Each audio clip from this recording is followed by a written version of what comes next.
Assalamualaikum warahmatullahi wabarakatuh. Empok-empok, neng-neng, dan entong-tong. Gimana puasanya 10 hari pertama ini? Udah ada yang kalah mungkin udah ada yang berpikir membuat jadwal berbuka puasa bersama teman, saudara, sanak saudara juga, dan atau kerabat dekat. Atau juga yang memang fokus beribadah. Pasti macam-macam di awal Ramadan, di 10 hari pertama pasti sudah membuat planning, scheduling tentang apa yang ada di bulan Ramadan ini ya, pompo, neng-neng, dan tong-tong. Alhamdulillah Rabbil Alamin, wa bi nasta'in ala murid dunia waddin, wassalatu wassalamu ala asrafil mursalin, wa ala alihi wa sahbihi ajmain, amma ba'du. Marilah kita panjatkan puja dan puji syukur kehadirat Allah Subhanahu wa Ta'ala yang telah memberikan kita nikmat iman, Islam, serta nikmat sehat wal afiat, sehingga kita bisa membuat konten YouTube ini di Emak Kriwil. Dan juga tak lupa kepada baginda Nabi besar Muhammad Rasulullah SAW yang telah menuntun umatnya dari jalan kegelapan menuju jalan terang menderang hingga saat ini, sehingga kita senantiasa dalam ketakwaan selama bulan suci Ramadan seterusnya sampai akhir hayat. Amin amin ya robbal alamin. Pasti kalian bingung kenapa nggak ada Emak Kriwil di sini. Tenang, mereka ada bersama-sama kita di hadapan saya bersama jamaah lainnya. Ini adalah program baru di bulan Ramadan, Emak dan Kriwil Entertainment, yaitu Emak dan Kriwil bertanya ke Ustadz. Tema episode pertama ini adalah bergembiralah datangnya bulan suci Ramadan. Seorang mukmin dia pasti bergembira dengan datangnya bulan Ramadan. Bagaimana tidak bergembira? Sedangkan datangnya Ramadan membawa keuntungan yang berlipat ganda. Karena datangnya Ramadan membawa keuntungan yang berlipat ganda karena karunia Allah yang tak ternilai. Bahkan karunia yang sangat super dan juga spesial. Bukankah Allah Subhanahu wa Ta'ala yang memerintahkan kita bergembira dengan karunia Allah Subhanahu wa Ta'ala dalam firman-Nya? Katakanlah dengan karunia dan rahmat silakan kalian bergembira.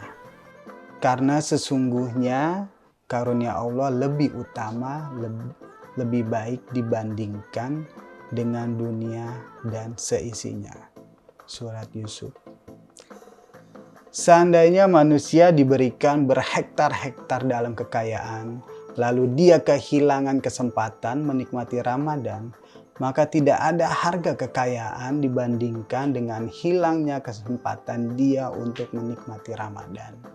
Masya Allah, sampai segitunya pompo, neng-neng, dan entong-tong. Keagungan Ramadan cukuplah kita menyebutnya satu hadis yang sahih dari di antara hadis lainnya. Saya menyimpulkan salah satu ini yaitu hadis yang disahihkan oleh Syekh Albani rahimahullah ta'ala yang diriwayatkan oleh Imam At-Tirmizi. Nabi kita yang mulia menyatakan, pada awal malam bulan Ramadan, setan-setan dan jin-jin jahat dibelenggu. Pintu neraka ditutup, tidak ada satu pintu pun yang dibuka. Pintu surga dibuka, tidak ada satupun pintu yang ditutup. Kemudian Allah menyeru, wahai penggemar kebaikan, rauplah sebanyak mungkin. Wahai penggemar keburukan, tahanlah dirimu. Allah pun memberikan pembebasan dari neraka bagi hambanya dan itu terjadi setiap malam. Semenjak awal pertama dari bulan Ramadan, pertama gembong-gembong setan dibelenggu oleh Allah Subhanahu wa Ta'ala. Kedua, semua pintu neraka yang jumlahnya 7 semua ditutup oleh Allah Ta'ala dan tidak satu pun dibuka. Ketiga, pintu surga yang jumlahnya 8 semuanya dibuka tidak ada satupun yang ditutup oleh Allah Subhanahu wa Ta'ala. Keempat, wahai orang-orang yang berambisi dengan kebaikan, wahai para penggemar kebaikan, sambutlah datangnya Ramadan.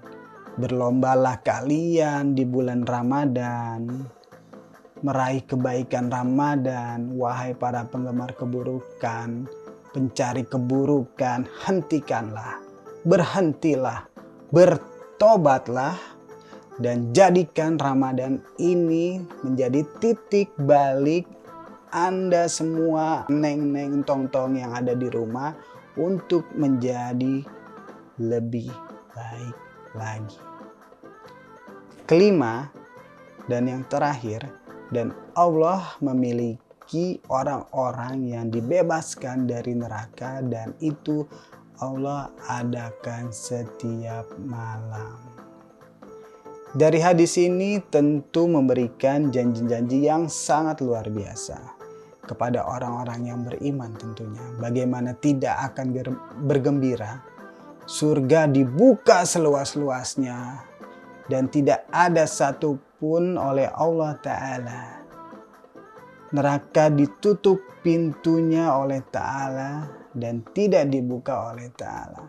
Setan mereka dibelenggu oleh Allah Ta'ala sehingga akan kebebasan mereka. Kemudian Allah membuka pintu rahmat seluas-luasnya. Allah mengadakan pembebasan dari neraka sejak awal Ramadan, sehingga setiap mukmin dia akan berharap besar dia termasuk di antara daftar orang-orang yang dibebaskan dari neraka jahanam. Itu semuanya merupakan kabar gembira sehingga orang mukmin pasti gembira dengan datangnya bulan Ramadan.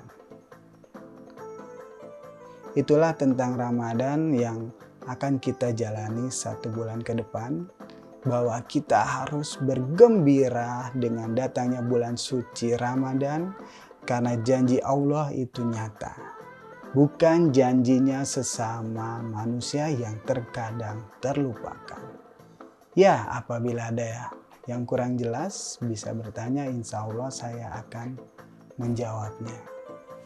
Oke, ada pertanyaan masuk nih dari sosial media Emak dan Kriwil. Pak Ustadz, nanya dong, orang yang berpuasa itu memang harus beriman untuk menjalankannya. Kenapa? Memang harus yang beriman. Kalau tidak beriman itu nanti akan mengakibatkan mengganggu ibadah atau peribadatan sesama mukmin. Misalkan pada saat dia berjalan, tahu-tahu jalan-jalan, nanti dia haus, menggoda temannya untuk berbuka, itu kan berarti kan tidak beriman.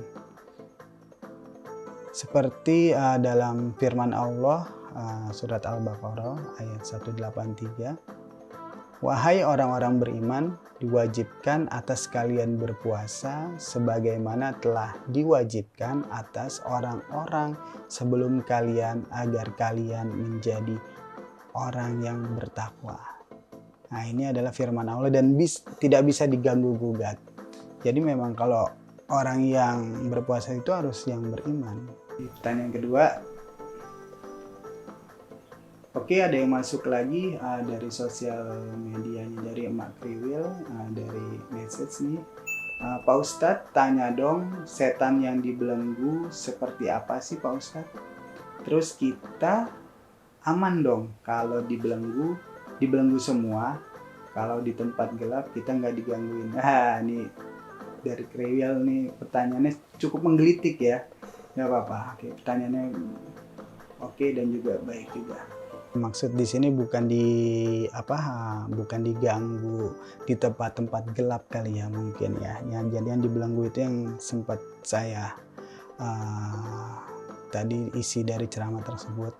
Jadi saya akan menambahkan aja. Jadi maksud yang dibelenggu ini adalah dari Al-Hafiz Ibnu Hajar berpendapat seraya menukil dari Al-Hulaimi. Kemungkinan maksudnya yang dibelenggu itu adalah para setan tidak bersungguh-sungguh menggoda kaum muslimin sebagaimana yang mereka lakukan di bulan lainnya. Karena kesibukan manusia pada saat di bulan Ramadan itu beribadahnya sangat aktif, jadi setan tidak akan mengganggu. Atau yang dimaksud para setan yang dibelenggu adalah sebagian mereka, yaitu dari jenis pembangkang di antara mereka. Atau yang dimaksud dibelenggu adalah dibelenggu dengan puasa yang berfungsi menekan dorongan syahwat atau dengan membaca Al-Quran dan zikir. Jadi maksudnya dibelenggu ini, jadi semakin kita banyak beribadah di bulan puasa, jadi dorongan-dorongan syahwat, dorongan-dorongan maksiat itu akan menjadi merendah karena kita ingat kepada Allah Ta'ala dan juga beribadah terus-menerus untuk mendapatkan pahala dan juga untuk menggapai ridhonya. Seperti itu maksudnya ya. Oke, cukup sekian episode kali ini. Alhamdulillah, semoga ceramah kali ini membawa manfaat dan syafaat untuk saya pribadi, emak dan kriwil, dan tentunya yang nonton di rumah. Semoga kita semua di Ramadan kali ini jangan lengah dalam berlomba-lomba dalam kebajikan atau fastabiqul khairat, karena bulan Ramadan menjadi lumbung pahala bagi umat muslim yang betul-betul menjalankan ibadahnya.